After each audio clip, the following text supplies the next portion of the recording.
ये कहानी है दो दोस्त की जो विजयनगर नामी एक गांव में रहते थे, जिनके घर एक ही मोहल्ले में थे, जो रोज सुबह स्कूल साथ जाते और साथ आते। इन दो दोस्तों का नाम राजू और दूसरे का रामू था।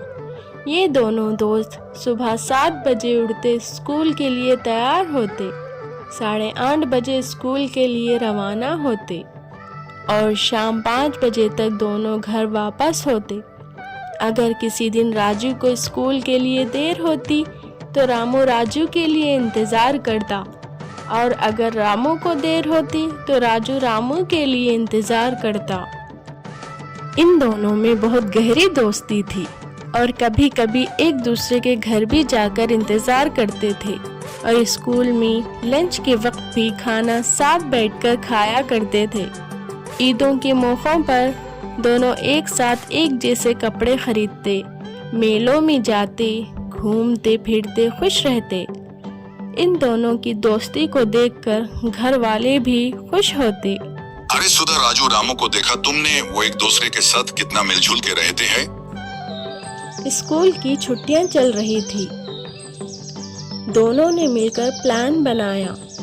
अब तो छुट्टियां भी आ गई, चलना यार, जंगल जाकर आम तोड़ते हैं और मजे से खाएंगे, मौज करेंगे, कुछ आम घर ले जाएंगे और कुछ आम पीले पीले ताजा ताजा वहीं पे खाएंगे। इस तरह दो दोस्त जंगल में आम के दरख्त की तरफ रवाना हुए।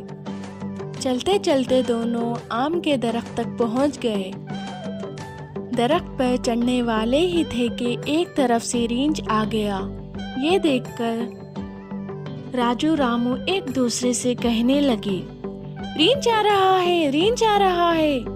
और रामू जल्दी से कोने के एक आम के दरख्त पर चढ़ गया। उधर राजू को कुछ समझ में नहीं आया कि क्या किया जाए।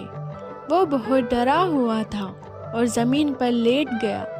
इस तरह लेटा के रींछ मरा हुआ समझकर चला जाए। राजू सांस रोककर इस तरह लेटा कि जैसे मुर्दा हो। रींछ रामू को देखा, वो तो दरख्त पर चढ़ा हुआ था। वो राजू के पास आया जो जमीन पर सांस रोककर लेटा था। रींछ राजू के अतराफ घूमने लगा, अपनी नाक से राजू को सूंघने लगा। इस तरह थोड़ी देर घूमने और सूंघने के बाद राजू को मरा हुआ समझकर वहां से वापस जंगल में चला गया। उधर रींछ को जाता देख रामू दरख्त से उतरा, राजू के पास चला आया और राजू से कहने लगा, अरे राजू, तुमने तो थोड़ी ही देर में रींछ से दोस्ती कर ली।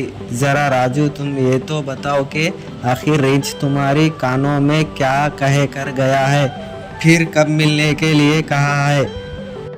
रामू ने कहा कि अगर रींछ मेरा भी दोस्त बन जाता तो मजा आ जाता, काश मैं भी जमीन पर लेट गया होता।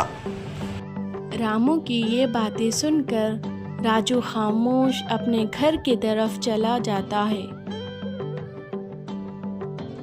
इस कहानी से हमें ये सबक मिलता है कि दोस्तों की दोस्ती मुसीबत के वक्त समझ में आती है कि कौन सच्चा दोस्त है।